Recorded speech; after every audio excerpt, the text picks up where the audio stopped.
परमान जुग बरस कलब सरचन भजन मन जिया तो काल जास को श्री राम राम राम सीता राम राम राम श्री राम राम राम सीता राम राम राम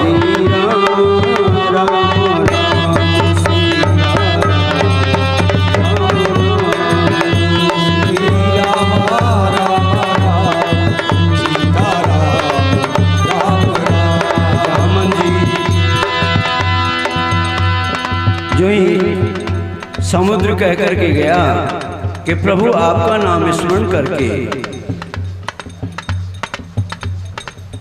और अगर पत्थर डाले तो तैर जाए। जो ही ये सुनी विभीषण जी कहने लगे महाराज अब जल्दी कीजिए ना। जामवंत जी भी हाथ जोड़ कर कहने लगे आप आज्ञा तो दे। नल और नील को आज्ञा दे, सभी वानर वीरों को आज्ञा दे। हम जो ही उसी समय महाराज सुग्रीव कहने लगे देखो भाई बात ऐसी है, प्रभु श्री राम का प्रताप सुमिरन मन में रखो और जल्दी से पुलिया बनाओ, प्रयास करो तुम प्रयास, क्योंकि सिर्फ प्रयास होता है, कर्म करना तो प्रभु का काम है, मनुष्य जीव का काम है प्रयास करना जी। इसलिए दौड़ के जाओ और जल्दी से जिससे जितनी चले, जितनी जिसकी श्रद्धा हो उसके अनुसार उठा के लाना। जी सुनी सभी वानर भी दौड़ने लगे, सबसे पहले आगे हनुमान जी।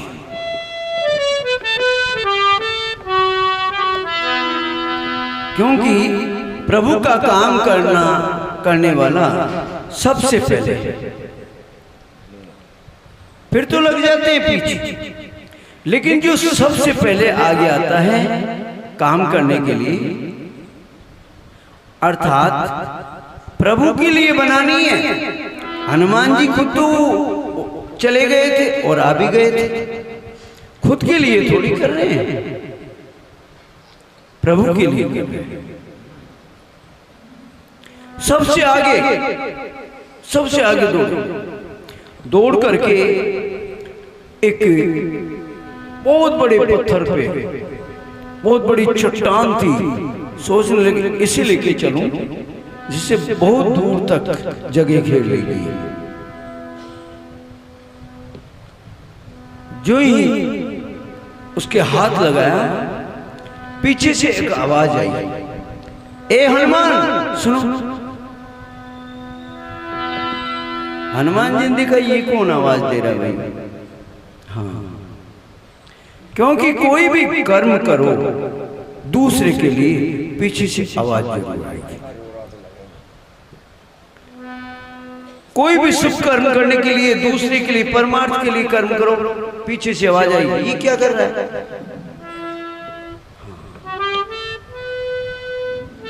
करके देख लो। घर वाले कहते हैं ये क्या कर रहा है। हनुमान जी ने सोचा अरे आती होगी ऐसे ही बाबा आवाज देते हैं, परवाह कौन करता है। तुरंत उसको जो ही हाथ लगा करके उठाना चाह रहे थे, फिर आवाज आई, अरे हनुमान रुको। सोचा पता नहीं मैं उठाना चाह रहा हूं, पीछे से आवाज आती है हनुमान रुको। अरे ऐसे ही आती है, फिर भी उठा कर जो ही हाथ लगा करके उठाने वाले थे, इतने में सामने आकर के खड़े हो गए। अरे हनुमान मैंने कहा था ना रुको। सामने आकर के खड़े हुए हनुमान जी कहने जाओ शनि महाराज आओ पधारो आओ। बोलो क्या काम है? अरे वही बात ऐसी है, तुम कैसे आए? अरे जब तुम लंका में आग लगा रहे थे उससे पहले मैं रावण के सिंहासन के पास पड़ा हुआ था। उस समय मैं वहां से चल नहीं सकता था और तूने उलट पलट अर्थात मैं उल्टा पड़ा हुआ था उसको पलट करके फिर लंका जलाई थी तूने। अर्थात तूने तो मुझ पर एहसान किया था, इसलिए मैं तेरे से मिलने आया हूं। बहुत अच्छी, अब जाओ। नहीं हनुमान, मैं जब आता हूं तो जाता नहीं, अर्थात मैं आता हूं तो 7.5 वर्ष के लिए आता हूं और जाता नहीं हूं, आता हूं। अच्छा तो अब क्या करोगे? भैया मैं 7.5 वर्ष के लिए आया हूं, अर्थात सबसे पहले मैं सिर पर बैठता हूं। अच्छा सिर पर बैठते हो? हाँ,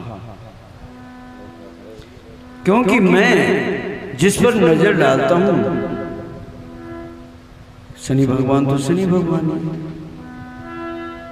हाँ, क्योंकि जिस पे नजर डालता हूं एक के दो करता हूं, एक के दो। ये तो बहुत अच्छी बात है, आपकी नजरें तो बहुत अच्छी है। अर्थात एक घर हो, 2 घर हो जाए तो बढ़िया होता है ना। एक चूल्हा हो, 2 चूल्हे हो जाए अच्छी बात है। एक फैक्ट्री हो, 2 फैक्ट्री हो जाए तो अच्छी बात है। ये तो बढ़ता ही तो है भाई। एक घर के 2 घर हो जाए अच्छी बात होती है ना। एक चूल्हा हो, 2 चूल्हे हो गए और भी अच्छी बात है। आपकी नजर तो बहुत बढ़िया है। हाँ,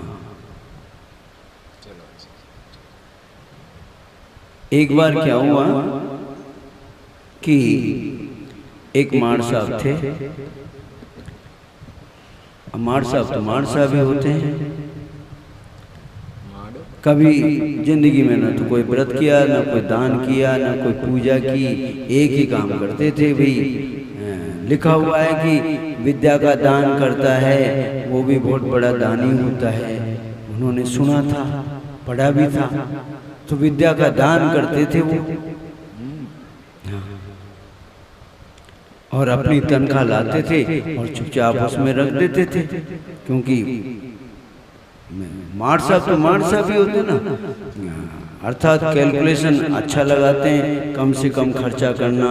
और मार साहब भी बता सकते हैं अभी रिटायरमेंट हो गए थे। अब रिटायरमेंट हो गए थे, बच्चों की नौकरी तो लगी नहीं थी और खेती लंबी चौड़ी थी। रिटायरमेंट हुए थे तो खेत और खरीद लिया था। 4 बेटे थे, चारों आराम से खेती करते।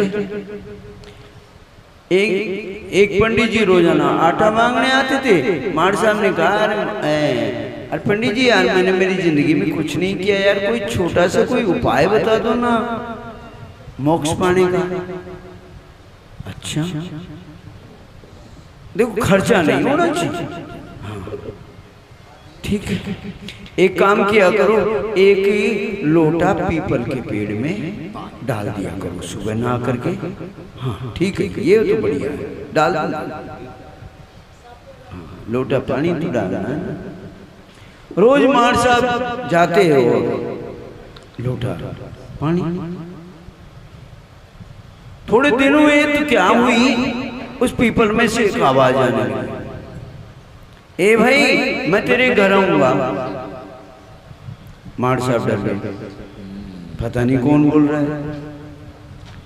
दूसरे दिन फिर गए, मैं तेरे घर आऊंगा। अब तो मार साहब और भी डर गए, पता नहीं कोई भूत बोल रहा है, जिंद बोल रहा है, पता नहीं क्या बोल रहा है। तीसरे दिन फिर आवाज आई, अपनी घरवाली के पास कमरे में बैठे हुए कह रहे थे, पता नहीं मैं पीपल में पानी डालने जाता हूँ और एक आवाज आती है, मैं तेरे घर आऊंगा। ये सुनकर के घरवाली और डर गई, अर्थात कोई इनको भूत है। बड़ी बहू के कान ज्यादा होते हैं, बहुत तीखे कान होते हैं, सुनती बहुत जल्दी है, कान लगा करके सुनती है, देखो क्या कोई इधर उधर की बात तो नहीं हो रही। बड़ी बहू सुन रही थी, ये बात दोनों सास और ससुर में हो रही थी। जब सास ने कोई जवाब नहीं दिया तो कहने लगी, बाहर से कहने लगी, माता जी कह दो ना, कह देना आजा। डरने की क्या बात, क्योंकि सीधे नहीं बोलती है ना बहू, आजकल तो बोल लेती है लेकिन पहले नहीं बोलती थी। लेकिन बोली, लेकिन कैसे, माता जी कह दो, जबकि ससुर खुद सुन रहा है, माता जी कह दो आजा आजा। अब तो ससुर ने हिम्मत बंधी कि घरवाली ने तो नहीं कहा, लेकिन बहू ने तो कह दिया, कोई बात नहीं। दूसरे जो ही गए मार साहब, अब तो फिर आवाज आई, मैं तेरे घर आऊंगा। मार साहब कहने आजा, आएगा आएगा, रोजाना कहता आएगा, आजा। सर्दी के दिन थे, आ गए मार साहब, शाम हो गई। बड़ी बहू सोचने लगी, आज तो सर्दी है, खिचड़ी कूट लेते हैं बाजरे की। क्यों, बाजरे की खिचड़ी सर्दी में बहुत बढ़िया लगती है। बड़ी बहू जो ही खिचड़ी कूटने लगी, सोचने लगी ये कूट जाएगी, उससे पहले पानी तो गर्म चढ़ा दूं मैं, कूट भी लूंगी और पानी गर्म भी हो जाएगा, मैं डाल दूंगी हाथों हाथ। जी लकड़ी लगा करके और आ गई, उसमें नमक डालिए। पहले वो क्या साबुत नमक आता है, आजकल टाटा नमक आता है, पहले साबुत आता था, भाई पिघल जाएगा आराम से। जी डाला, डाल करके आ गई, खिचड़ी कूटी और उसमें डाल दिया। डाल करके दूसरी बहू से कहने लगी, जो काम कर रही थी, अर्थात शाम का टाइम था, गायों का गोबर दूध वगैरह निकालना करना, कहने लगी, अरे तू दूध निकाल ली? हाँ निकाल लिया। तो एक काम कर, इसमें आंच लगा दे, मैं वो काम कर लेती हूँ। दूसरी बहू तुरंत उसमें आंच से और लगाने लगी, बैठी, सोचा अब झाड़ू भी निकालूं। इतनी देर में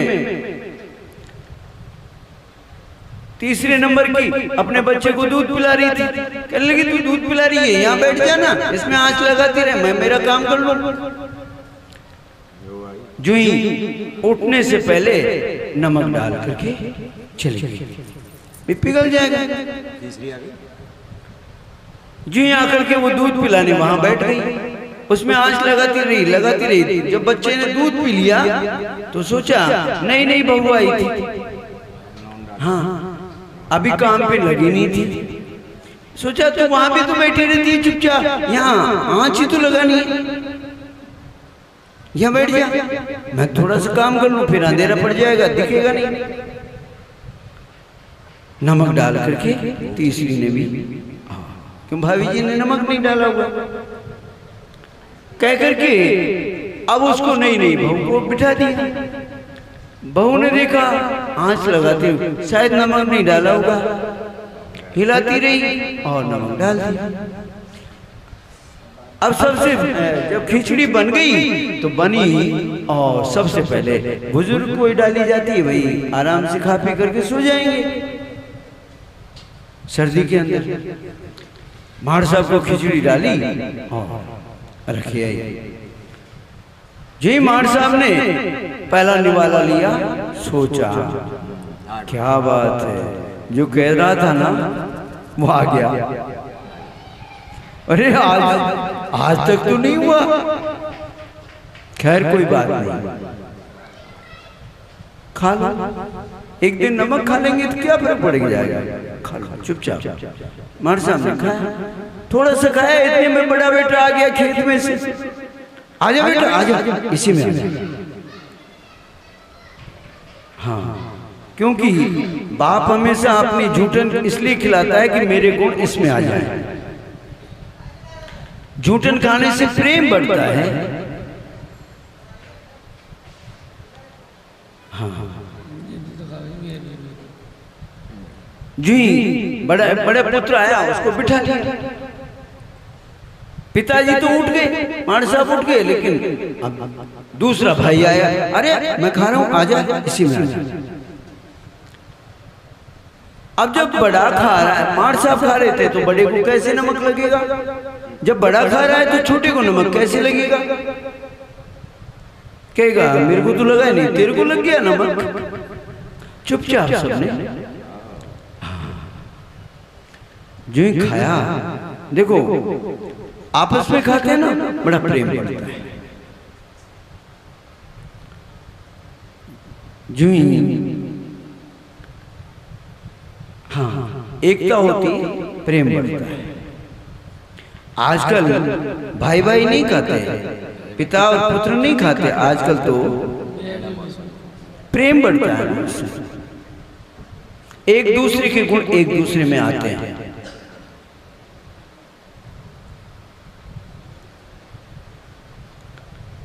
अब जो ही जब चारों भाई उठ गए तो सबसे पहले सासू जी का नंबर आया। जी सासू जी का नंबर आया, मार साहब देख रहे थे सासू जी की तरफ। जो ही सासू जी ने निवाला लिया और मुंह खुलने लगा, लेकिन मार साहब ने अपनी बैत दिखा दी। जी बैत देखी, सांस नीचे का नीचे। अरे क्यों? जब मैंने खा लिया तो तेरे को कैसे नमक लगा? जब तक ससुर साहब के पास बैत रहती है ना, जब तक कोई टेंशन नहीं होती। जिस दिन वो बैत हट जाती है ना,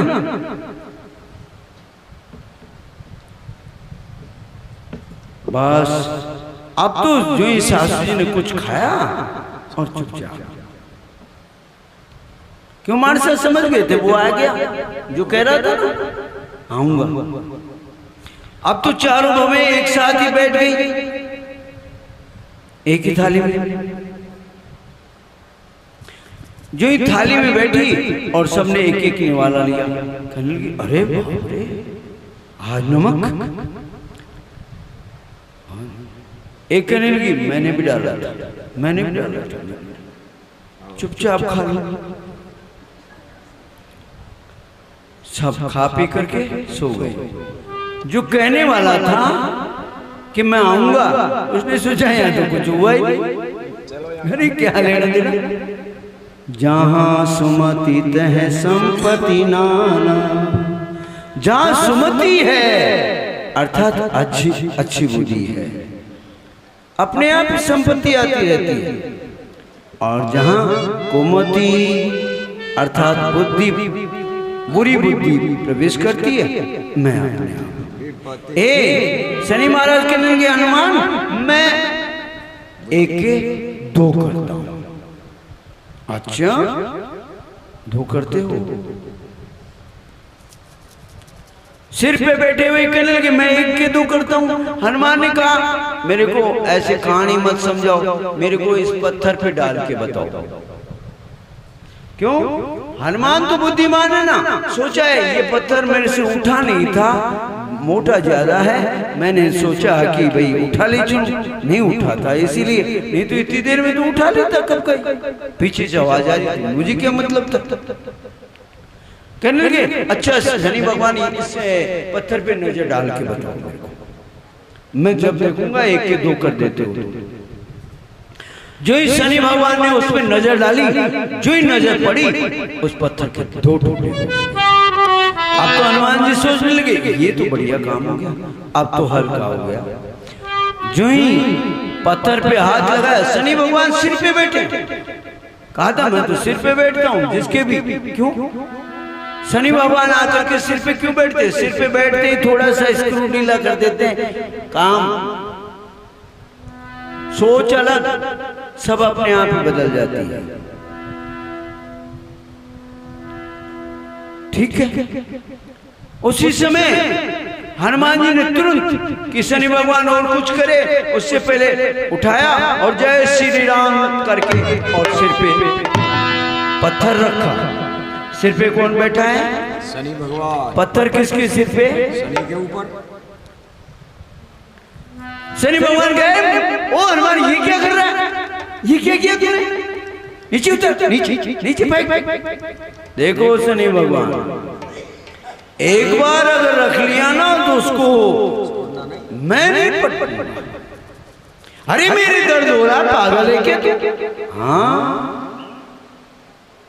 मैंने थोड़ी कहा था मेरे सिर पे बैठो, तुमने स्वयं ने कहा मैं सिर पे बैठूंगा, अब बैठ गए तो बैठे रहो। अरे मेरे दर्द हो रहा है, दर्द हो रहा है ना तो मेरे प्रभु का नाम लो, दर्द मिट जाएगा। श्री राम जय राम जय जय राम, ओ श्री राम जय राम जय जय राम, ओ श्री राम जय राम जय जय राम, श्री राम जय राम जय जय राम, जय राम जय जय राम, श्री राम जय राम जय जय राम, श्री राम जय राम जय जय राम, ओ श्री राम जय राम जय जय राम, श्री राम जय राम जय जय राम, श्री राम जय राम जय जय राम, श्री राम जय राम जय जय राम, ओ श्री राम जय राम जय जय राम, श्री राम जय राम जय जय राम। शनि कह रहा है दर्द हो रहा है मेरे हनुमान, जोर से बोलो दर्द मिटेगा। ओ श्री राम जय राम जय जय राम, श्री राम जय राम जय जय राम, ओ श्री राम जय राम जय जय राम, ओ श्री राम जय राम जय जय राम। जो ही प्रभु का नाम लेते हुए जो ही पहुंचे और धड़ाम से पत्थर को प्रभु के सामने गिराया, जो ही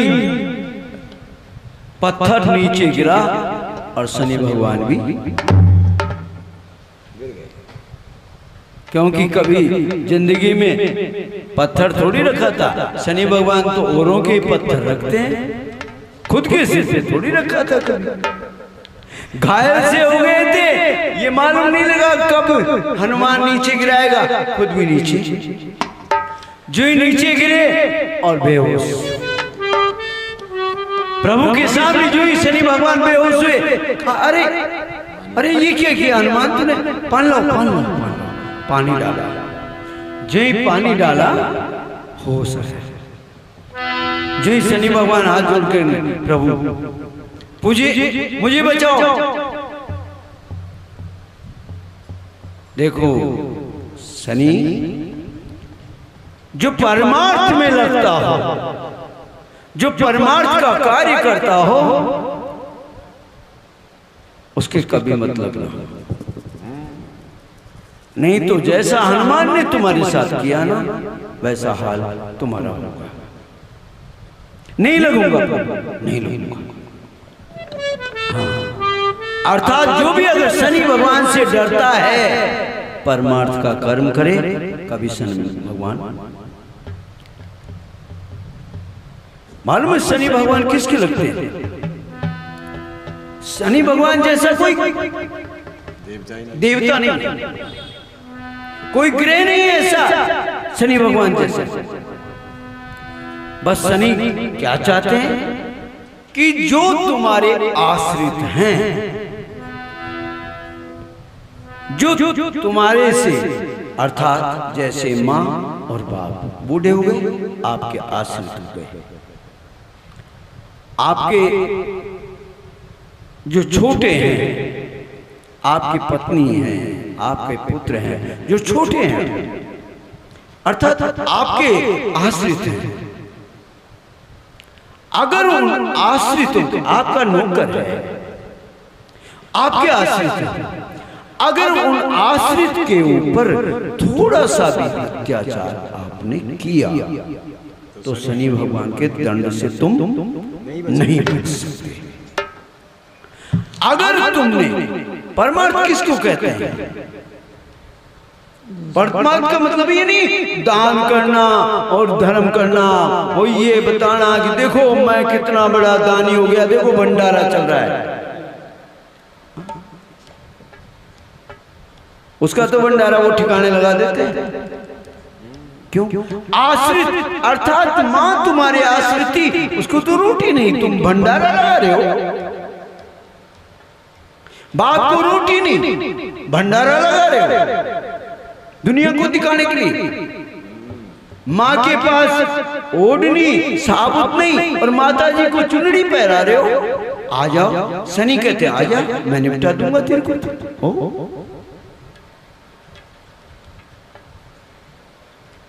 अर्थात आपके जो आश्रित हैं उनके ऊपर आप अगर कृपा बनाए हैं, उनकी पूरी आवश्यकता पूर्ति कर रहे हैं, तो शनि भगवान जैसे कोई, अर्थात शनि भगवान कुछ नहीं करेंगे आपका। अगर आपने नहीं किया, चाहे कितना ही कर लेना, कितना ही तेल चढ़ा देना और कितने जाप करा लेना, शनि भगवान आपसे प्रसन्न कभी नहीं। अर्थात शनि भगवान हैं कौन? हाई कोर्ट के सबसे बड़े जज। और भगवान शिव कौन है? सर्वोच्च न्यायालय के सबसे बड़े जज। आ जाओ भैया, निपटा दूं। जो ही प्रभु कहने लगे, देखो जो परमार्थ में लगा रहेगा उसकी ओर नहीं देखोगे ना तुम। हाँ प्रभु, नहीं देखोगे, नहीं देखोगे। जो ही शनि भगवान चलने लगे, हनुमान जी ने पकड़ लिया। जाते कहाँ हो? तुमने तो कहा था ना 7.5 बरस के लिए आया हूं मैं।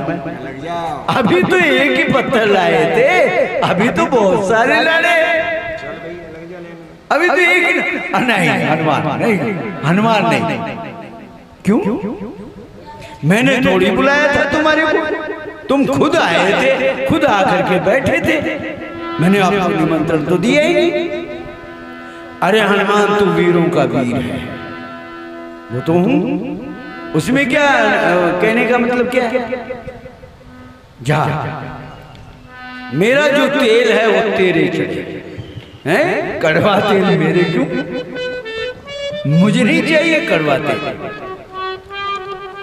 जा,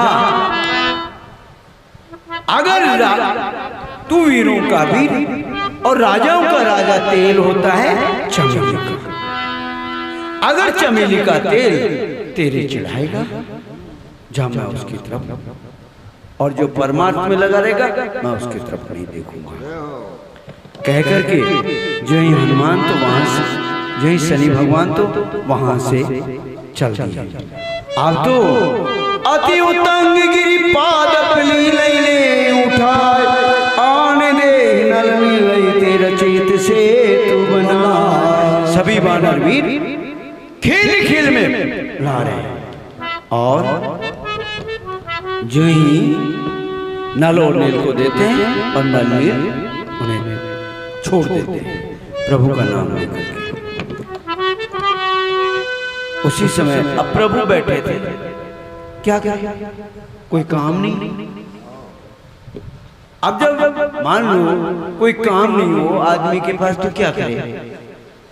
एक छोटा सा पत्थर उठाया और समुद्र में फेंक दिया। अब क्या करे? बैठे बैठे सब तो काम कर रहे हैं, अब प्रभु थोड़ी लाते मोटा सा पत्थर, लो मैं लाऊं।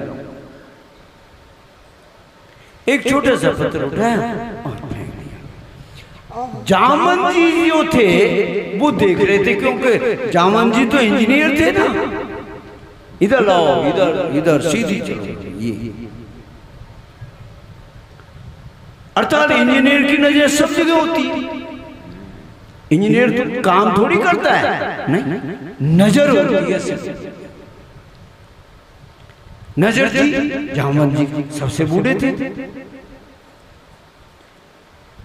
प्रभु ने फेंका और नजर पड़ी, मुस्कुरा गए जामवंत जी। जो ही मुस्कुराए प्रभु शर्मा गए। जामवंत जी कहने लगे, प्रभु अरे आपके नाम से तो पत्थर भी तैरते हैं, इंसान तो क्या पत्थर भी तैर जाते हैं, लेकिन जिसे आपने छोड़ दिया तो डूब गया। जिसको आपने पकड़ा रखा, आपके नाम ने जिसको स्पर्श किया, पकड़े रखा, वो तैर गया। प्रभु मुस्कुरा गए। एक गिलहरी, प्रभु क्या देखते हैं, एक गिलहरी पानी में गिरती है, आती है, मिट्टी लगाती है और फिर उन पत्थरों की दर्ज में अपने शरीर को हिला करके और मिट्टी डाल आती है, फिर आती है, फिर आती है, फिर प्रभु ने देखा, उठा लिया उसे। पागल है क्या तू? अरे किसी बंदर ने अगर तेरा पांव रख दिया ना तेरे ऊपर तो अभी कीचड़ निकल जाएगा तेरे। मूर्ख कहीं। हाँ प्रभु, बात तो यही है। प्रभु मैं तो इसलिए कर रही थी कि कोई आपके पांव नंगे हैं, आप इसलिए चलोगे, किसी पत्थर की अगर नोक निकली हुई होगी आपके पैर पे लग जाएगी, कितना नुकसान होगा। मैं तो सोच रही थी कि इनकी दर्जें भर दूं, ये नुकीली जो है ना वो बंद कर दूंगा, इसलिए।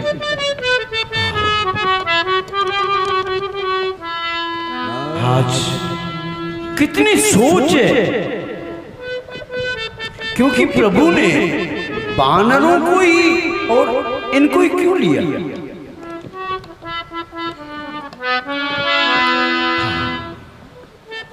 इंसान को क्यों नहीं लिया? क्योंकि जानते थे इंसान तो बड़ा स्वार्थी है और कोई भी जीव स्वार्थी नहीं है, कोई भी जीव स्वार्थी नहीं है। अगर एक शेर हिरण को मारता है तो सभी जीव भाग जाते हैं,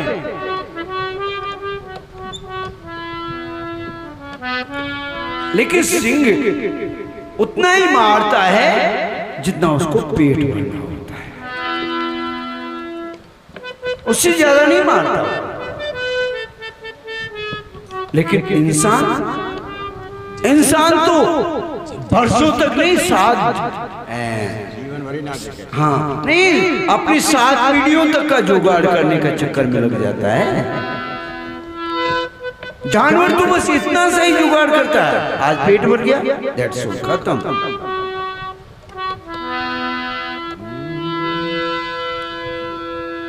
आज जो ही अब तो सेतु बन गई।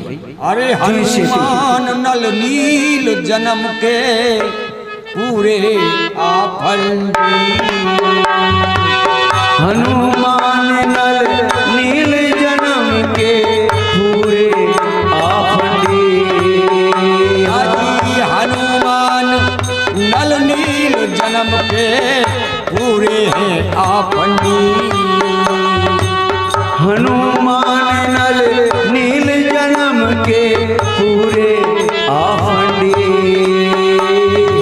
शिला तरावत पार गई, शिला तरावत पार गई, देखो बन गई पगडंडी, शिला तरावत पार गई, वहाँ बन गई पगडंडी, ओ बन गई पगडंडी, वहाँ तो बन गई पगडंडी, बन गई पगडंडी, वहाँ तो बन गई पगडंडी।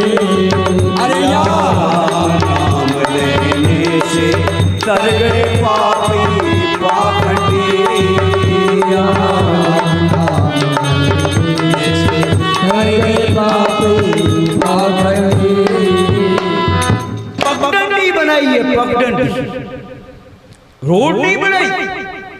पगडंडी बनाई। जी रास्ता बना, प्रभु ने देखा, अरे वाह, देखो बानरों में भी कितनी अक्ल आ गई, कितनी अक्ल आई है। अर्थात ये धरती बहुत अच्छी है। ऐसी धरती जहां पे धरती में बड़ा फर्क होता है। एक धरती ऐसी होती है जिसमें जाकर के रहने लग जाओ, अर्थात दिन दुगने चार चौगुने हो जाओगे। एक धरती ऐसी होती है जहां जैसे थे वैसे के वैसे ही बने रहोगे। एक धरती ऐसी होती है कि जाकर के रहो थे उससे भी नीचे। धरती का फर्क होता है। प्रभु ने देखा ये धरती कैसी है, जो बंदर चंचल अर्थात एक जगह नहीं रुकते, डाली पे ये भाग दौड़, ये जिनका मन चंचल हमेशा, लेकिन ऐसा मन इनका जो एक कार्य अर्थात वही कार्य, और जब तक पूरा नहीं हुआ जब तक वो कार्य, ये नहीं थक गए यार अब कल कर लेंगे, ऐसे चलते अर्थात परम राम तम ये धरनी, परम राम उत्तम ये धरनी, परम राम तम ये धरनी, अजी परम राम उत्तम ये धरनी, महिमा मित जाए नहीं बरनी, आजी महिमा अमित जाए नहीं बरनी। प्रभु अपने मुखारबिंद से कह रहे हैं, अर्थात परम रम, अर्थात जहां मन रम जाए, अर्थात उत्तम धरती है। इसकी महिमा मैं नहीं बता सकता, ऐसी महिमा इसकी। कराऊं यहाँ शंभु अपना, करहूं यहाँ शंभु अपना, मोरे हृदय परम कल्पना, अजी मोरे हृदय परम कल्पना। मेरे हृदय में थी कि कभी भी मैं कभी स्थापना करूं किसकी, शंभु की। शंभु अर्थात जो समान भाव से सारी धरा को देखे, जिसके लिए सब बराबर, ना कोई छोटा ना कोई बड़ा, ना कोई जाति ऊंची ना कोई नीची, सब हर जीव को जो बराबर समझे उसकी मैं यहां स्थापना। देखिए आप उनकी पंचायत की पूजा करते हैं, पंचायत की पूजा करते हैं, अर्थात किसी भी टाइम कभी भी कोई भी जा सकता है, उनकी पूजा करते हैं। कहीं भी लोग स्थापित कर देते हैं, शंभु है, शंभु अर्थात अगर कहीं रोड टूटने का खतरा होता है ना, भाई घर टूट जाएगा, आगे स्थापित कर दो। क्यों? कोई नहीं तोड़ेगा। लोग कब्जा करने के लिए भी प्रयोग में ले लेते हैं। समान, जो सबको समान भाव से देखे उसकी मैं यहाँ स्थापना करना चाहता हूँ। ये मेरी कल्पना थी, अगर ऐसी कहीं मिल गई जगह तो मैं स्थापित करूंगा। उसी समय जब कहा कि मेरी कल्पना है और ऐसा स्थान शायद ही मुझे मिले, जहां एक मन हो जाए सभी का, ऐसा मन कि जब तक कार्य हम पूरा नहीं करेंगे, जब तक हम चैन से नहीं बैठेंगे। और बिना कहे सिर्फ एक बार कहा था, लाओ जितनी जिसकी श्रद्धा है। दो तरह की बात कही थी, देखो एक तो होती है श्रद्धा, अर्थात मेरी तबीयत खराब है, मैं तो छोटा सा ही लगूंगा। और एक होती है श्रद्धा, तबीयत खराब होने के बाद भी नहीं, श्रद्धा है। जैसे श्राद्ध चल रहा है नहीं ये, अरे मैं तो गया जी छोड़ी है, अब क्या लेने देना, अब क्या लेने देना, अब जिसको छोड़िए यार उसको क्या लेने देना यहाँ पे। जैसे किसी बूढ़े माँ बाप को आश्रम में छोड़िए, अब क्या लेने देना, क्यों फोन करें, वृद्धाश्रम में छोड़िए। और एक होती श्रद्धा, अर्थात अरे छोड़ तो आए, लेकिन उनके नाम से पुण्य तो करे।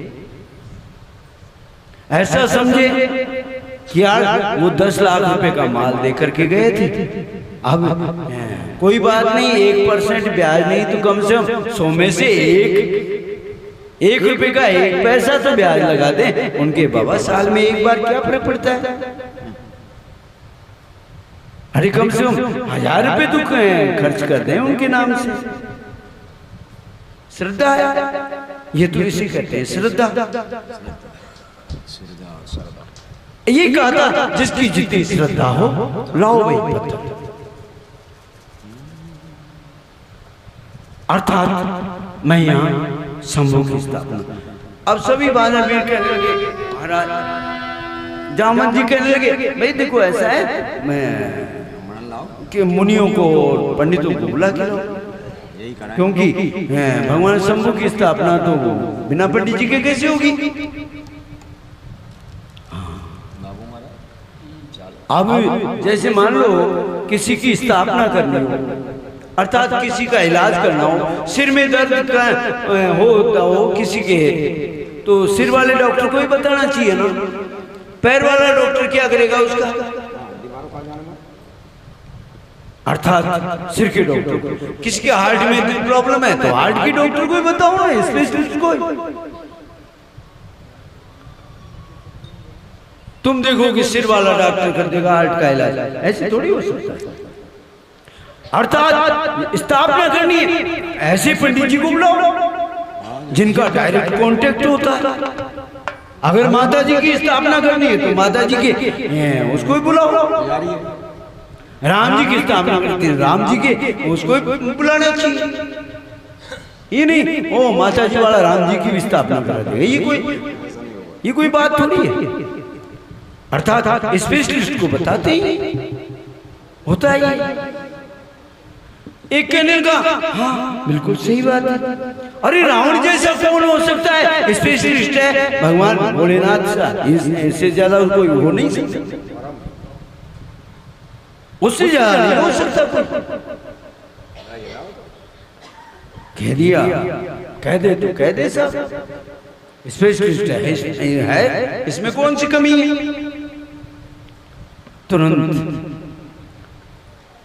प्रभु ने इशारा किया, क्योंकि प्रभु तो एक आदमी कह दे उसी बात को मान लेते हैं ना, 100 आदमी कह रहे हैं उस बात को नहीं मानते। एक आदमी अगर कोई बात कह दी तो उसको मान लेते तुरंत। एक धोबी ने क्या कह दिया, उसकी बात मान ली सारी प्रजा।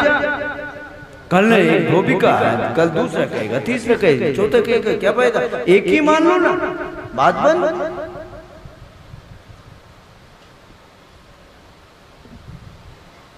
यहाँ वो नहीं है कि साहब 51% हो गया वही ठीक है, नहीं, यहाँ तो 1% की बात है, 99% जी। प्रभु ने इशारा किया, लंका में कौन जाएगा, रावण के पास कौन जाएगा, हनुमान जानता है एड्रेस पता अच्छी तरह, उसके अलावा कौन जानता है।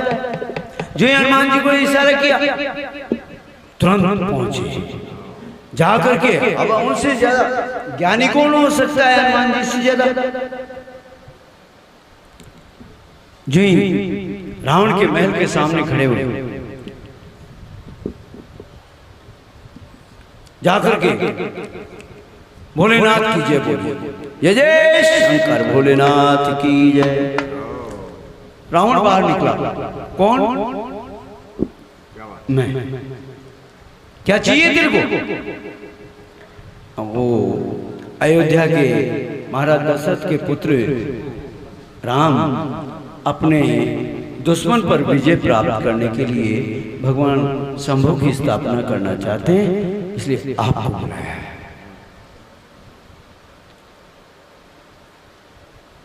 अच्छा ठीक है, आता हूं, चलो मैं आ रहा हूं।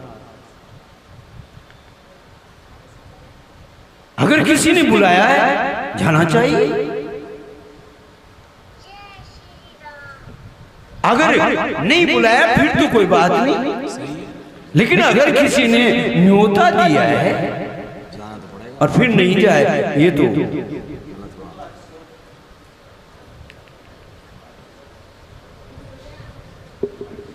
तुरंत रावण अपना भेष बदला, राजा का भेष बदल करके एक ब्राह्मण का रूप धारण करके वस्त्र पहन करके सोचने लगा कि बिना सीता के मैं स्थापना कैसे करा सकता हूं, क्योंकि लोग क्या कहेंगे, ये पंडित जी खूब है, अरे अभी जिंदगी है मरी थोड़ी है, मर जाती तो देखते भाई कोई बात नहीं, अब अकेले कोई देख फिर तो कुछ, क्योंकि पंडित जी को विशेष वो हर चीज का वो रहना चाहिए, और रावण जैसा पंडित कौन हो सकता है। तुरंत सीता को ली और तुरंत अपने विमान में बैठ करके एक ही पल में जी पहुंचा, जाते ही प्रारंभ मंत्र सीता को बिठाया दाहिनी ओर और मंत्र बोलने लगा, ओम नमः संभवाय च मयो भवाय च नमः शंकराय च महेश्वराय च नमः शिवाय च शिवतराय च नमः ओम मनोर्ज्योतिर्जुगधामाय च बृहस्पति जगमिमं तनोतर्षं जगुं सविमं ददातु श्रीदेवासे मादेन्तामो स्थापना करा दी। जो स्थापना की पूर्ण काम हो गया। प्रभु श्री राम कहने लगे, हाँ पंडित जी क्या दक्षिणा दे दूं? क्योंकि काम होने के बाद में हर यजमान कहता है महाराज कहीं दक्षिणा दे दूं, बोलो हर पूछता क्यों? अरे महाराज 1100 रुपया लेवा का चक्कर में लाग गया और मैं 2100 देवा का मूड में हूँ, और महाराज अगर 1100 रुपया में मांग रहा हो तो पहले पूछ लो, 1000 रुपये बच गए ना। अगर मान लो महाराज 1100 रुपये की इच्छा है और मैं 500 रुपये टिका, महाराज अब आगा नहीं, अब और तो काम चला जाए, बच गए ना 500 रुपये। हर यजमान पूछता है, हर यजमान विशेषता है। प्रभु ने भी कह दिया, हाँ पंडित जी कहीं दक्षिणा दे दूं, बोलो। सब वानर भी सोचने लगे, प्रभु को पता नहीं क्या पूछना पड़ा, अभी कह देगा सीता चाहिए, बस 150 पूरा हो गया ना, कंप्लीट। अरे पूछने की क्या जल्दी दे देते, जो देना था वो दे देते, लेकिन नहीं, क्या दे दूं?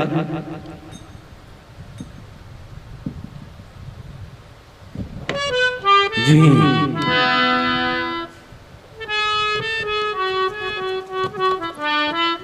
लिंग थापि विधिवत करे पूजा, शिव समान प्रिय मोहि न दूजा। प्रभु श्री राम कहने लगे कि शिव के समान मुझे प्रिय दूसरा नहीं है। शिव के समान दूसरा मुझे प्रिय नहीं। शिव का मतलब आप समझते हो, कई बार बता दिया हमने, अर्थात जिसमें ईश्वर की मात्रा है। हर जीव में वो मात्रा लगी हुई है, इसलिए उसे कहते हैं शिव। वो मात्रा हटती है, अर्थात वो ईकार ईश्वर की मात्रा हटती है तो हो जाता है सब।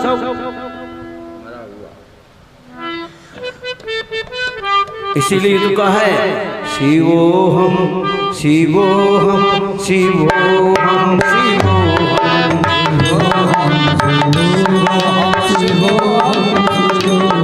शिवोहम शिवोहम शिवोहम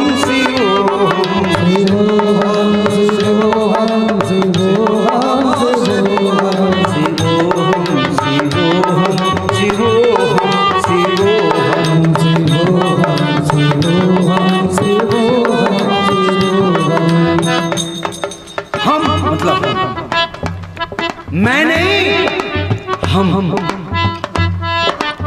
मतलब हम का मतलब और मैं का मतलब नहीं। शिवोहम शिवोहम शिवोहम शिवोहम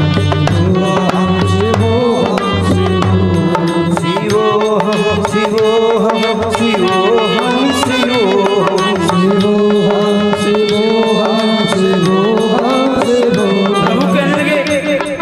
शिवद्रोही मम दास कहावा। अगर शिव का द्रोही है और मेरा दास, मार तो राम जी छे, मार तो राम जी छे, और शिव का द्रोही हुआ अर्थात जीव का द्रोही, और मेरा भगत ओ मार तो राम जी मैं तो राम जी बोली। सो नर सपने मोहिन भावा, सपने में भी अच्छा नहीं लगता वो मनुष्य तो मुझे, हकीकत की तो बात ही दूर है।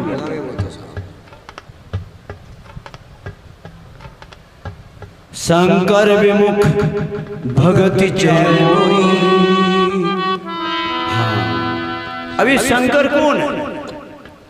शंकर का मतलब होता है शंका से रहित, जिसमें किसी प्रकार की शंका न हो,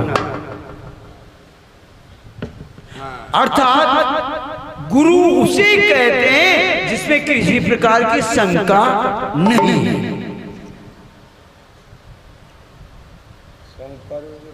उसको गुरु नहीं बता सकते जिसमें शंका है, अर्थात यार ये तो छोटी जाति को छे यार, मैं कौन क्या जाऊंगा यार, क्या कहेंगे लोग, अर्थात शंका।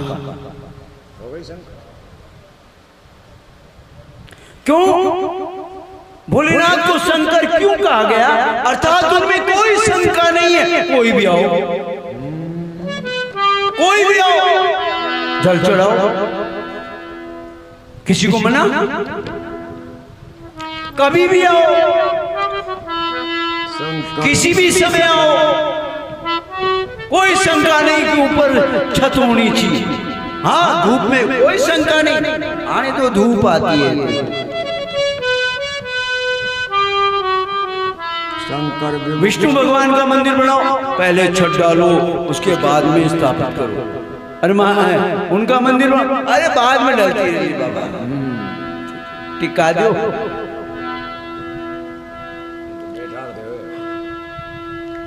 भगवान विष्णु ने कहा जहर पी जाओ, अगर शंका होती मर जाऊंगा, नहीं पीते, शंका नहीं है। हाँ कह दे लो, अगर शंका होती तो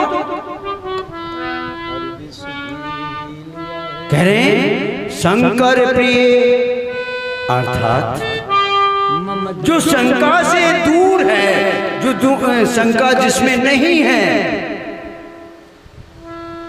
अर्थात गुरु जिसमें किसी प्रकार की शंका नहीं।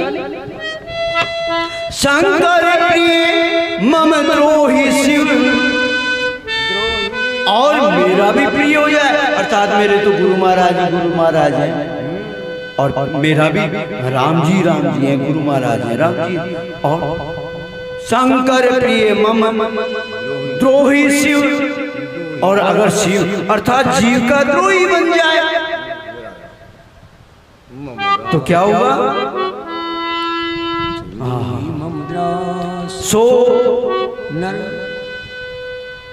सो नर सपनो मोहि न भावा, शंकर प्रिय मम द्रोही शिव द्रोही मम दास, ते नर करें कल्प भरी घोर नरक में। अर्थात गुरु महाराज का भी प्रिय हो, मेरा भी प्रिय बन जाए, और जीव से अगर दुश्मनी करे वो तो नरक, समझ लो भैया 100 कल्पों तक नरक में निवास करेगा, गारंटी है। जो रामेश्वर दर्शन करें, अर्थात जो राम ईश्वर या राम के ईश्वर, राम ईश्वर, ये राम के ईश्वर। अब ये आप सोचते रहना, राम ईश्वर या राम के ईश्वर, ईश्वर के नाम जो दर्शन करें, अर्थात हमारी क्या हिंदू धर्म को, सनातन धर्म को तोड़ने के 2 टुकड़े किए।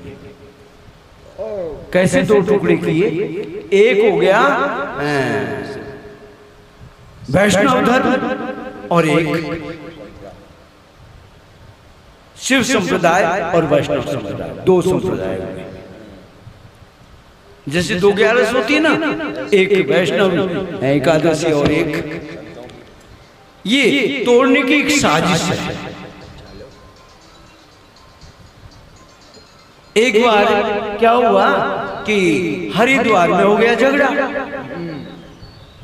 झगड़ा हुआ। वो शिव संप्रदाय वाले कहने लगे इसका नाम हरिद्वार रखो, और वैष्णव संप्रदाय कहने लगे इसका नाम हरिद्वार रखो। आपस में झगड़ा करने लगे। अंग्रेजों की गवर्नमेंट जल्दी से आया, अंग्रेज आगे के क्यों झगड़ा कर रहे हो भाई? अरे हम इसका नाम हरिद्वार रखना चाहते हैं। हर कहते हैं शिव को, ऊपर लिखा हुआ हर, हरि कहते, वो कहने लगे इसका नाम हरिद्वार रखो। अब अंग्रेज बेचारा क्या जाने, उसने कहा अच्छा भाई यहाँ क्या होता है ये बताओ। हमारे बुजुर्गों की हड्डियां डालते हैं, अच्छा इसका नाम हरिद्वार रखो। अर्थात 2 संप्रदाय। प्रभु श्री राम ने कहा नहीं, राम ईश्वर, राम के ईश्वर, अर्थात दोनों एक ही हैं, दोनों एक। कथा किसने कही है? ये कथा किसने कही? राम कथा किसने चालू की? भगवान शिव ने। और कहा जय सच्चिदानंद जग पावने, जय सच्चिदानंद जग पावन।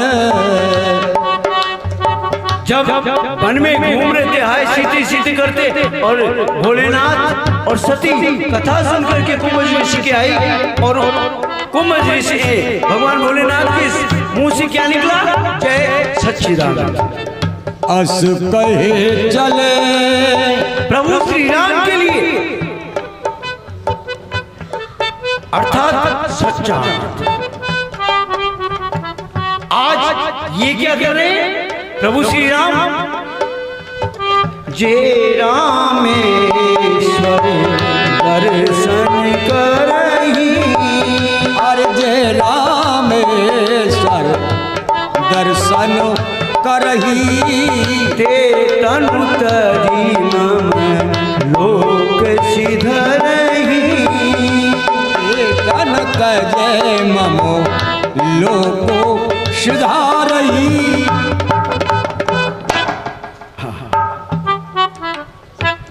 जो गंगा जल आन चढ़ाई, जो गंगा जल आनो चढ़ावई, सो सासुर मुक्ति नरे पाई। हे नाथ नारायण वासुदेवा। देखो रावण, होई अकाम जो छल तज से ही, हे नाथ नारायण वासुदेवा। कितनी मतलब की बात कही है। अर्थात किसी प्रकार की कामना न रखे, किसी प्रकार की कामना। भगवान भोलेनाथ के पास जाता है, भगवान भोलेनाथ के पास आप जाते हो, रोज जाते हो पूजा करने, और क्या क्या मांगने आप अच्छी तरह जानते हो। मेरे को ये दे दो, ये दे दो, सब करते हैं भोलेनाथ से ही करते। अरे बावरे, भोलेनाथ कुछ नहीं देते, किसी कुछ नहीं देते भोलेनाथ। भोलेनाथ के पास है क्या? क्यों? भोलेनाथ के पास है क्या?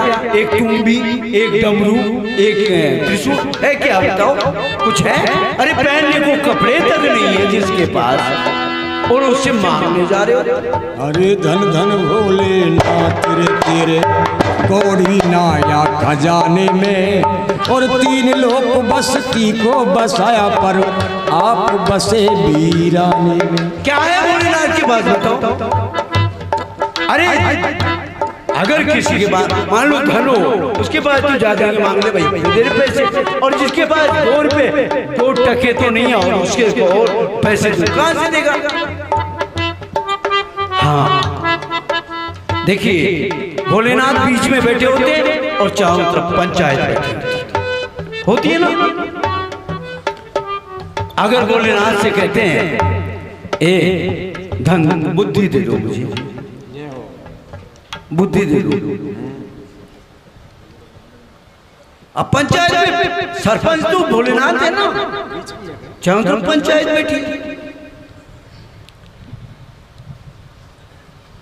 तो गणेश को इशारा कर दे दे, बुद्धि दे इसको, दे दे।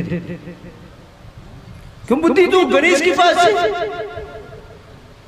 भोलेनाथ तो इशारा दे दे। सेठ के पास कुछ नहीं रहता है। सेठ वो होता है जिसके पे जेब में 1 रुपया नहीं हो, उसको सेठ कहते हैं। सेठ को रखने की क्या जरूरत है? नौकर को हमेशा जेब में पैसे लेकर के घूमना पड़ता है। सेठ को पैसे लेने की जरूरत ही नहीं होती, उसको तो इशारा होता है। हाँ, अगर बुद्धि चाहिए, भोलेनाथ की सेवा करते हो, क्या ना इशारा। हाँ, अगर किसी को योगी बनना हो कि मैं तो योगी बनूं, तो मालूम है किसको इशारा करेंगे? 6 मुंह वाला बड़ा बेटा होता ना, क्योंकि उससे बड़ा योगी कौन हो सकता है? जिसने प्रण लिया मैं कभी विवाह नहीं करूंगा, उससे बड़ा योगी कौन? अगर किसी को संतान चाहिए, भोलेनाथ कुछ नहीं देते, है कहां से जो देंगे? अगर संतान चाहिए, नंदी को इशारा कर दे दे, दे दे यार, क्या है, दे दे, मांगता है। अगर किसी को हाँ धन चाहिए,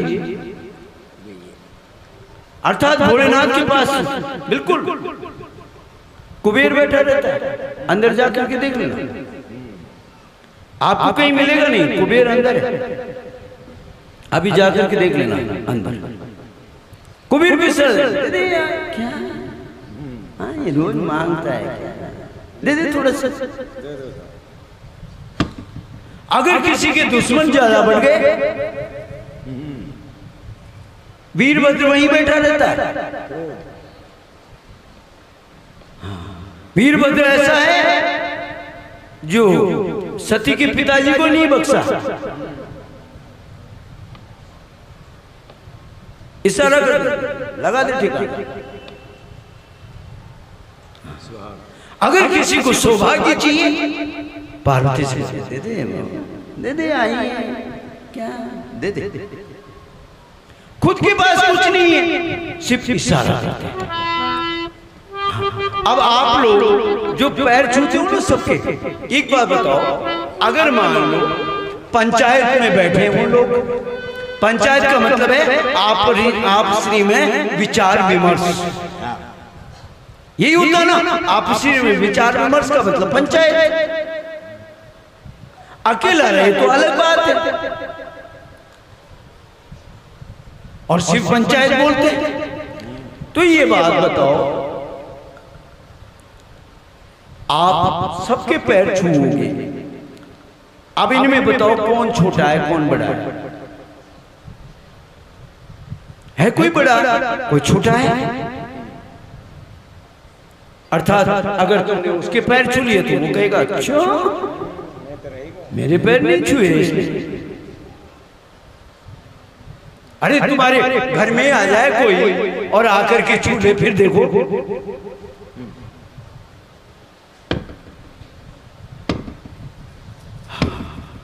अर्थात कभी भी अलग। अगर स्त्री को चाहिए, क्योंकि स्त्री हमेशा चाहती है कि मेरी झोली भरी रहे, हमेशा मेरी झोली भरी रहे, अर्थात झोली बांट देनी चाहिए और झोली बिछा करके ठोक देनी चाहिए। और पुरुष, क्योंकि स्त्री को तो एक चाहिए मेरी झोली भरी रहनी चाहिए, लेकिन पुरुष को सब चाहिए, तो पुरुष क्या करे? साष्टांग पूरा लंबा हो जाना चाहिए। अब तुम जानो तुम्हारा काम जाने। अब सब चीज मांगते हैं, लेकिन भोलेनाथ के पास जो चीज है वो कोई नहीं मांगता। पहली बात तो मांगता नहीं, और दूसरा बात भोलेनाथ देते नहीं किसी को। पहली बात कोई मांगता नहीं, और दूसरी चीज अरे रावण ने भी नहीं मांगी। रावण तो इतना वो था, उसने नहीं मांगी। भोलेनाथ के पास है एक छोटी सी चीज जिसका नाम है भक्ति। वो उसी में तो मस्त रहते हैं, वो कोई भांग थोड़ी पीते हैं। किसने कह दिया भोलेनाथ भांग पीते हैं? कौन कहता है भोलेनाथ चिलम पीते? अरे कैलाश में एक पेड़ तो उगता नहीं है, वहां जाकर के देखना कैलाश में बर्फ ही बर्फ है, कौन सा पेड़ उगता है वहां पे? लोग अनाज भी चढ़ाते, पता नहीं क्या क्या चढ़ाते। अरे भोलेनाथ का क्या संबंध है बताओ? अनाज से क्या संबंध? एक त्योहार आता है, सबसे बढ़िया एक त्योहार आता है। अगर कोई आदमी बिल्कुल जैसे बिल्कुल कभी जिंदगी में जाता ही नहीं मंदिर में, लेकिन एक दिन ऐसा आता है कि 1 लाख में एक आदमी ऐसा होता होगा जो उस दिन नहीं जाता, वरना सब जाते हैं। शिवरात्रि सब जाते, घर वाले ऐसे लड़ लड़ करके लेके जाते हैं, चलो आज तो चलो, आज तो चलो, आज तो चलो, अच्छा भाई चलूंगा, चलो भाई आज तो चलो। बच्चों को भी लेके जाते हैं जो कभी जिंदगी में नहीं जाना चाहता, लेकिन उस दिन तो चलो। अब शिवरात्रि के दिन सब जाते हैं। हाँ, कोई विशेष मेरे जैसा हो जो जाए नहीं। हाँ, वो भी करोड़ों में एक मिलेगा। ये बताओ शिवरात्रि के दिन क्या क्या लेके जाते हो आप शंकर भगवान के यहाँ? उस दिन तो दूल्हा बने हुए हैं ना, उस दिन तो आप लोली भी लगा सकते हैं, आप मोली भी चढ़ा सकते हैं उनके। क्या लेके जाते हो? याद करो। क्या गेहूं लेके जाते हो, दाल लेके जाते हो, मूंग लेके जाते हो, हैं? लेके जाते हो? ये कहां से आ गई दाल मूंग जो चना, ये कहां से आ गया? एक त्योहार जिस दिन कोई भी अन्न नहीं लेके जाता, वो ले जाते हैं, गाजर ले जाते हैं, कोई मूंगफली ले जाती है,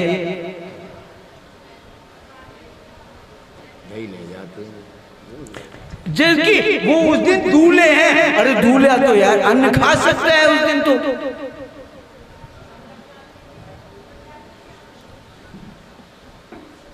यहां तक कि कई लोग तो उस दिन अन्न ही नहीं खाते। कैसी विडंबना है, क्या सोच है भाई? कोई कारण हो तो हमें भी बता दो, हम भी लोगों को बता दें भाई ऐसे किया करो, ऐसे किया करो।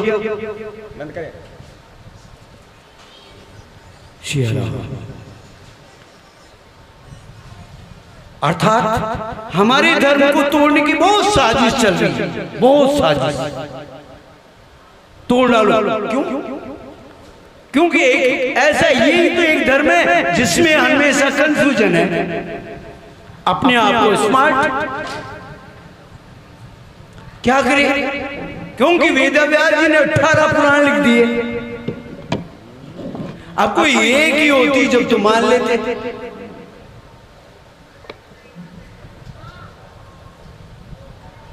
सिया राम जो ही कहा, जो अकाम छल तज से भगति मोरी शंकर दे। जो निष्काम भाव से छल छोड़ करके अगर भगवान शिव की सेवा करे तो भगवान शंकर क्या देते हैं? मेरी भक्ति उसे दे देते हैं।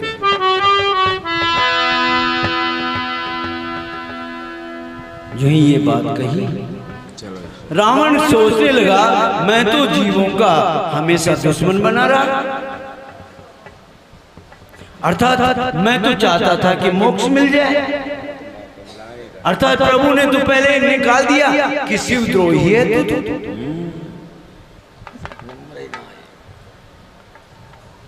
अर्थात मेरा तो नंबर ही नहीं है। प्रभु ने पहले निकाल दिया कि भैया ये ले। रावण कहने लगा, सोचने लगा, ठीक है, हाँ पंडित जी बोलो क्या दक्षिणा?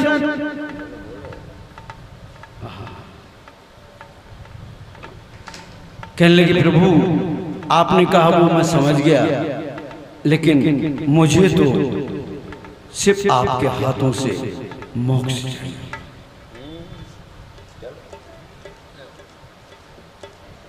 जो ही ये बात सुनी कहने लगी, गिरिजा रघुपति की यह रीति और संतत करे प्रणत पर प्रीति। हे पार्वती प्रभु की ये रीत है। संतत होता है, संतत उसे कहते हैं जो अपने कर्म में लगा रहता है, अर्थात वो प्रभु के कानून को जानता है कि कर्मण्येवाधिकारस्ते मा फलेषु कदाचन। अर्थात मेरा काम है कर्म करना, जैसा करूंगा वैसा प्राप्त करूंगा।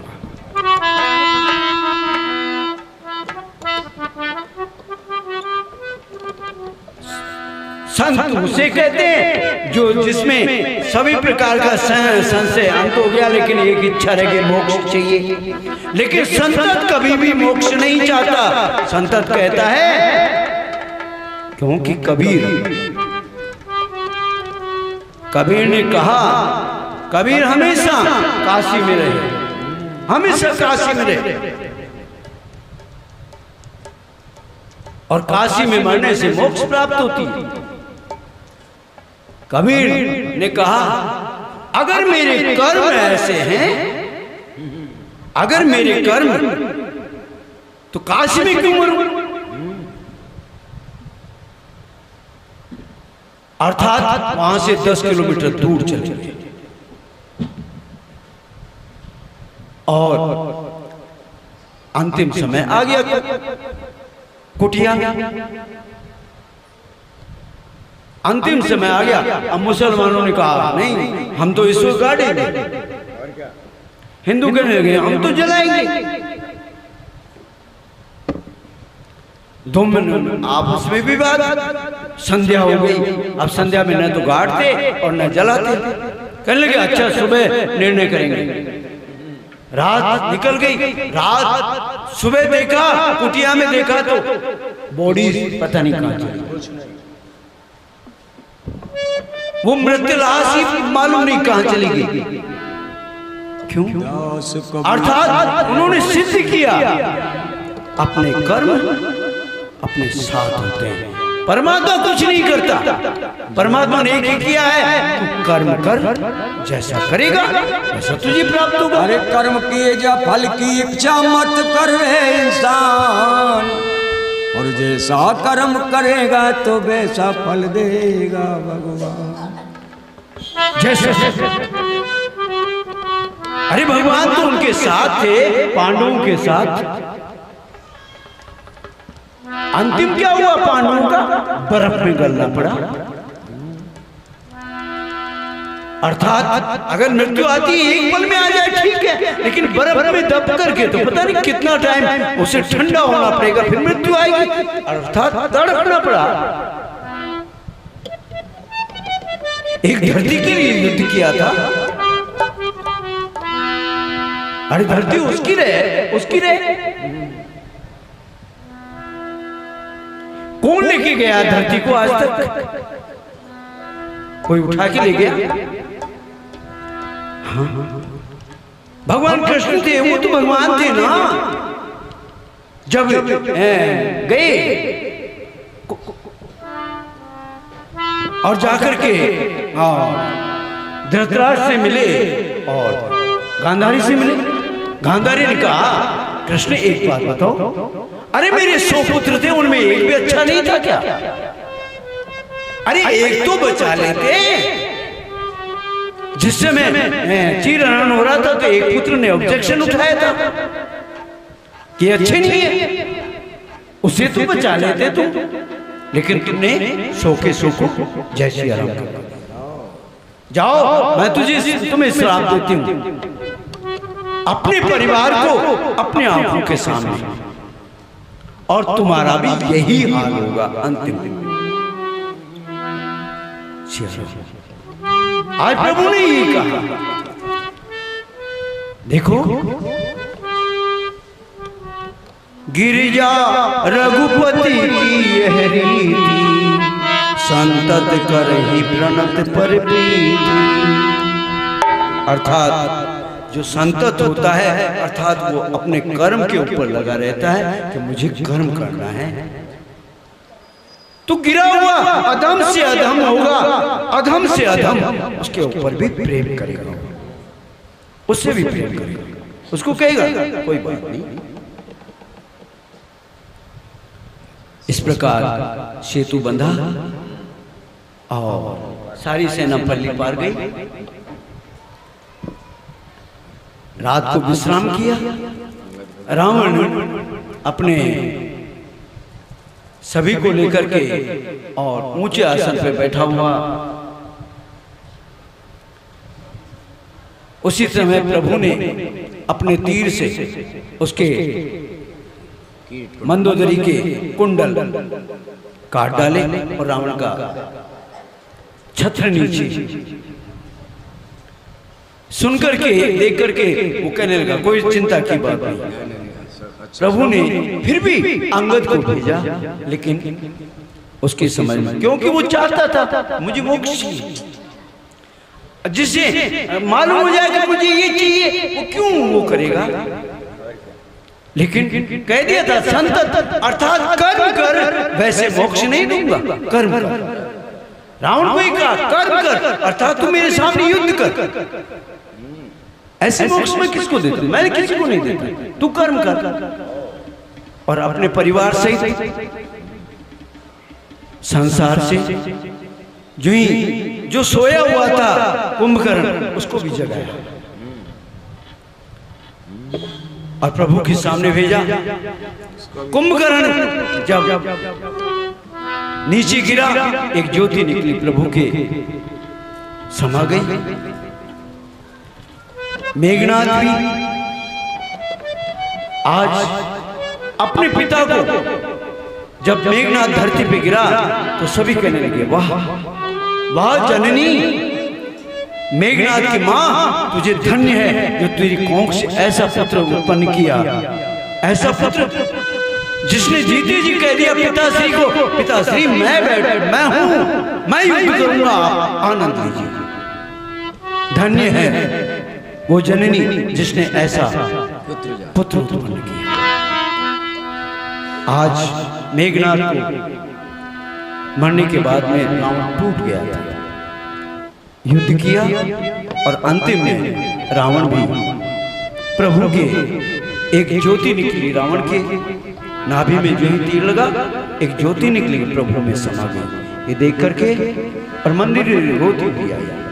प्रभु ने उसे ज्ञान दिया और विभीषण को कहा जाओ श्राद्ध और मरने के कर्म करो। जो ही किया अपने लक्ष्मण और सुग्रीव को भेजा है और विभीषण का राज तिलक किया। विभीषण राज तिलक करने के बाद में आकर के कहने लगा प्रभु आप चलिए महलों में रहिए। नहीं विभीषण मैं नहीं जा सकता। क्यों? मात्र एक दिन बचा है, अगर मैं नहीं गया तो भरत को जिंदा नहीं देख पाऊंगा। तो ऐसा काम कर।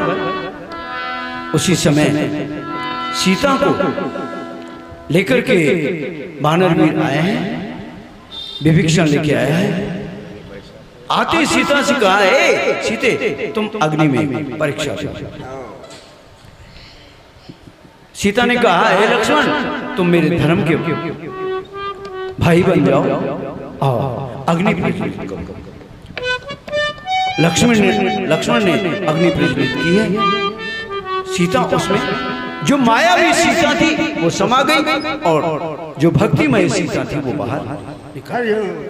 ये देख करके सभी वानर वीर प्रसन्न। उसी समय विभीषण गया और विमान में बहुत सारा धन बहुत सारी वस्त्र लिया है प्रभु के सामने। प्रभु ये लो आप अयोध्या लेकर के चले। प्रभु ने कहा नहीं आप इसको अंबर में बरसा। जो ही अंबर में बरसाने लगा सभी वानर वीर कोई किस तरह है कोई किस तरह है उठा आनंद ले रहे हैं। प्रभु इस प्रकार सभी वानर वीरों को अपने अपने स्थान के लिए जा। उसी समय प्रभु कहने लगे जामन सुग्रीव अंगद नल नील आप लोग विमान में बैठे। विभीषण जी को लेकर के अपने प्रिय सीता लक्ष्मण सहित जो विमान चलाया उत्तर दिशा की ओर। जो उत्तर दिशा की ओर विमान चला अब तो जहां जहां जिस स्थान पे प्रभु रुके थे सीता को बताने लगे देखो ये पंपापुर है ये वो है। सभी स्थान दिखाते हुए गंगा के तट पर श्रृंगवीरपुर आए। जो इस श्रृंगवीरपुर आए हनुमान से कहा जाओ तुम जाकर के भरत से कहो कि हम आ गए। निषाद राज को लेकर के दूसरे दिन प्रातःकाल अपनी अयोध्या में प्रवेश किया है और प्रवेश करके सभी आकर के मिले। जो ही गुरुदेव के चरणों लगे हैं उसी समय किसान आ गए और किसान ने कहा किसान कहने लगे प्रभु आप चले गए तो अकाल पड़ा। 12 वर्ष अकाल पड़ा, 14 वर्ष हम अकाल में रहे, लेकिन भरत ने फिर भी टैक्स लिया हमसे। प्रभु कहने लगे क्या बात है भरत? प्रभु बात ऐसी है इनसे पूछो मैं टैक्स कैसे लेता था। कहने लगे अच्छा आपसे टैक्स कैसे लेते थे? प्रभु एक उल्टा मटका रखते थे और उसके ऊपर अनाज डलवाते थे। जितना अनाज उस मटके के ऊपर उठता वो टैक्स में ले लिया करते थे। प्रभु कहने लगे इसमें कौन सी बात है? भरत जी कहने लगे प्रभु आपने कहा था ना कि मंत्री से शिक्षा लेना। मंत्री ने कहा था कि महाराज टैक्स लेना बंद मत करो। क्यों? अर्थात आप टैक्स अपने हिसाब से लो, टैक्स माफ मत करो। क्योंकि माफ करने का मतलब है कि मनुष्य कर्मनिष्ठ हो जाता है। अगर किसानों को ये मालूम लगेगा मुझे टैक्स देना है तो कर्म करेगा। अर्थात दूसरा कारण आपको ये मालूम पड़ जाएगा कि किसान के पास कितना अन्न है और कितना अन्न मुझे एक्सपोर्ट करना है, कितना अन्न मुझे इंपोर्ट करना है। प्रजा भूखी न मरे। अगर किसी के मान लो 5 बोरी अन्न पैदा हुई है, चाहिए उसको 10, तो आपके सामने आ जाएगा उसका कि 5 बोरी अन्न, अर्थात 5 बोरी से और बोरी। इसलिए प्रभु मैं मटका उल्टा रखवा करके उसके ऊपर ना डाल। प्रभु कहने लगे भाई इसमें तो कोई गलती नहीं है भरत की। अरे वाह प्रभु, फिर भी टैक्स क्यों लेता था ना? प्रभु ने कहा भरत जी आज पहली बार क्रोधित हो गए, जबकि कभी क्रोध नहीं आया भरत जी को।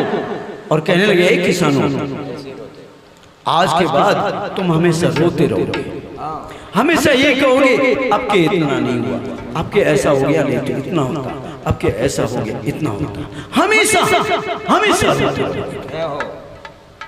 आज भी किसानों चाहे कितना ही पैदा हो जाए, लेकिन किसान ये नहीं कहेगा मेरे खूब हो गया। किसान ये कहेगा वो सर्दी हो गई थी, नहीं तो यार इतनी बोरी हो जाती, इतनी हो जाती यार, बरसात थोड़ी अगर एक और होती इतनी हो जाती। कभी भी किसान ये नहीं कहता आपके तो खूब हो गया। फिर अब तो किसान की और भी बात है। पहले किसान जब 2 फसल पैदा करता था तो क्या करता था? पहले तो मंदिर का अर्थात, और उसके बाद में पंडित जी का, उसके बाद में बहन बेटियों को बुला करके भोजन कराता था, सबको बुला करके, अर्थात साल में 2 बार, अर्थात टैक्स जमा कराता था ऊपर वाले कि तूने मुझे दिया ये टैक्स है तेरा। आज बंद है। फिर भी चाहे कितना ही पैदा कर रहा है, पहले 4 बीघा पैदा करता था, आज 40 बीघा पैदा कर रहा है, फिर भी भूखा। पहले 4 बीघा पैदा करता था, उसमें भी पेट भरा हुआ। अर्थात जैसा कर्म करोगे वैसा फल देगा भगवान। सीधा है गीता का ज्ञान। ये इस प्रकार प्रभु अपने सभी के साथ गए, सब माताओं के केकई से, सबसे पहले केकई से। क्यों? जानते थे कि जिसका बेटा जिसको गाली दे, जिसका बेटा जिसको देखना नहीं चाहता, जिसके घर में कोई जाएगा नहीं। क्योंकि जिस समय जा रहे थे ना प्रभु, उर्मिला ने आकर कहा था प्रभु मैं नहीं कहती तुम कि तुम मुझे लेके चलो, लेकिन ये बताओ कि आपके साथ लक्ष्मण जी जा रहे हैं। मुझे ये बता दो 14 वर्ष अगर पति के बिना स्त्री रहती तो अपने सतीत्व का रक्षा कैसे करे? मुझे इतना बता दो। पति से दूर रह करके 14 वर्ष स्त्री अपने पतिव्रत धर्म का पालन कैसे करे, ये बता दो मुझे। और प्रभु ने कहा था ठीक है ऐसा करना, आप केकई की सेवा करना। जानते थे प्रभु केकई के महल में कोई नहीं जाएगा, जब कोई जाएगा ही नहीं तो सतीत्व में परेशानी क्या है? आज सभी को लेकर के अपने महलों में गए हैं। और अब तो प्रातःकाल गुरुदेव ने कहा कल मुहूर्त अच्छा है, इसलिए तैयारी करो। सभी ने सभी जगह का जल लाया गया है, सभी तीर्थों का। और आज अभिषेक का दिन आ गया। प्रातःकाल जो ही सबसे पहले प्रभु ने अपने भरत और शत्रुघ्न को बुलाया, कहा, ए भरत के अपने हाथों से जो जटा बना ली थी प्रभु की जैसी अपने हाथों से खोल, एक एक बाल खोल रहे हैं, एक एक बाल। कहने लगे, अरे भरत, आप भी तुम प्रभु को इतना परेशान कर रहे हो, अब भी ये क्यों उलझाए थे, क्यों उलझाए इतनी बार? कहने लगे, देखो बात ऐसी है, भक्त का काम है उलझाना, प्रभु का काम है सुलझाना। भक्त का काम एक ही है, उलझाओ, उलझाओ। प्रभु का काम सुलझाना। इस प्रकार प्रभु अपनी प्रिय सीता को तीनों रानियों ने मिलकर, तीनों माताओं ने मिलकर के उनका श्रृंगार किया है। क्यों? अरे ब्यूटी पार्लर का जाने श्रृंगार करना, ब्यूटी पार्लर कभी खुद का श्रृंगार करती है क्या? अरे जो खुद खाए वही तो दूसरे को खिला सकता है। तीनों रानियां हमेशा सुंदर रहा करती थी, और कैकेयी जैसी कौन थी? अर्थात तीनों रानियों ने मिलकर के सीता जी को श्रृंगार किया है। अब तो उसी समय प्रभु श्री राम सिंहासन पर बैठे, लेकिन किसी को प्रणाम नहीं किया, न किसी को ब्राह्मण को प्रणाम किया, न गुरुदेव को प्रणाम किया। कैसी विडंबना! आज तक प्रभु ऐसा कभी मौका नहीं था जब गुरुदेव को प्रणाम नहीं करते थे, लेकिन आज गुरुदेव को प्रणाम नहीं किया। जो ये देखा कि गुरुदेव ने कि मुझे प्रणाम नहीं किया, अर्थात राम कुछ कहना चाहता है, कुछ कहना चाहता है।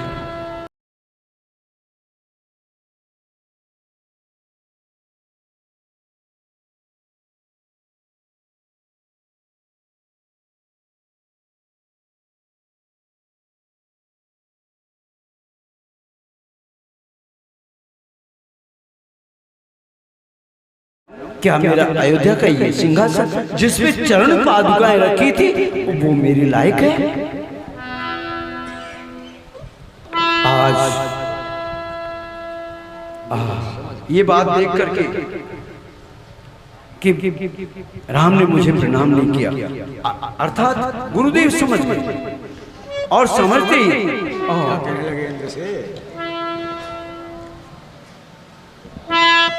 कोई वो नहीं किया, क्रोध नहीं किया, एक पल भी क्रोध नहीं किया कि भाई राम ने मुझे क्यों।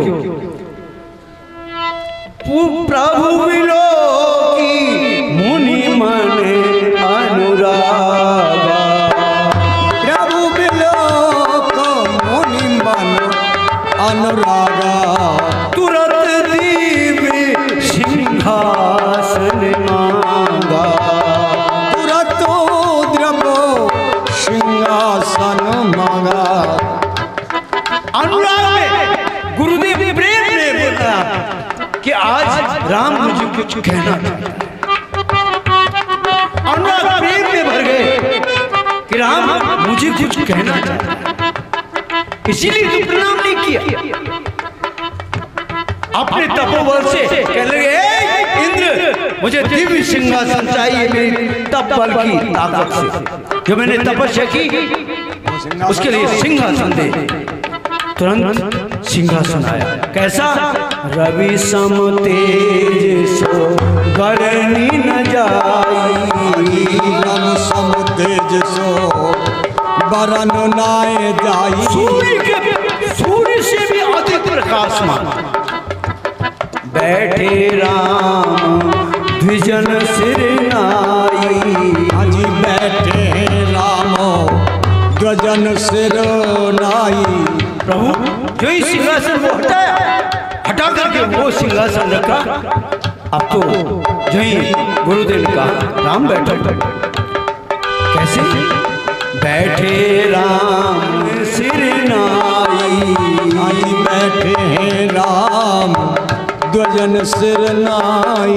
सभी ब्राह्मणों को प्रणाम किया पहले, और प्रभु बैठ गए।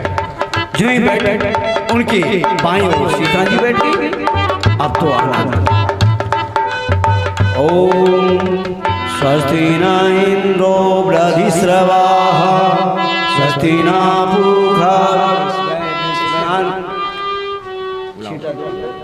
ओम स्वस्ति न इंद्रो वृधिस्रवाः स्वस्ति न पूषा विश्ववेदाः स्वस्ति नस्तारक्षो अरिष्टनेमिः स्वस्ति नो बृहस्पतिर्ददातु पयः पृथिव्यां पय ओषधिकुपयोद्वादिन्तरिक्षे पयोदाः पयस्पति प्रदिशन्तु मझम् विष्णोरराटमसि विष्णो हनतेस्तो विष्णु सूर्यसि विष्णु ध्रुवसि वैष्णवमसि विष्णवेत्वाः अग्निर्देवता वातो देवता सूर्यो देवता चंद्रमा देवता वसो देवता रुद्रा देवता द्वितीया देवता मरुतो देवता विश्वे देवा देवता बृहस्पतिर्देव इंद्रो देवता वरुणो देव।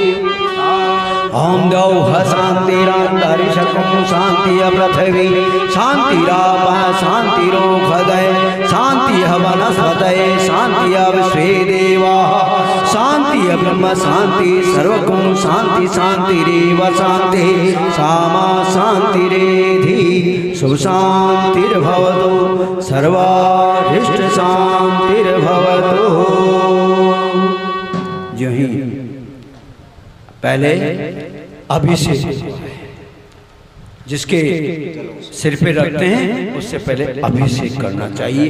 अर्थात कोई भी, क्योंकि राजा बनता है ना, पटेल बनता है, राजा बनता है, उसके ऊपर बहुत सी आपदाएं आना चाहती है। अर्थात उसकी रक्षा सभी देवता शांति रहे। उसी समय हाँ जी स्वस्ति नस्तारक्षो अरिष्टनेमिः स्वस्ति नो बृहस्पतिर्ददातु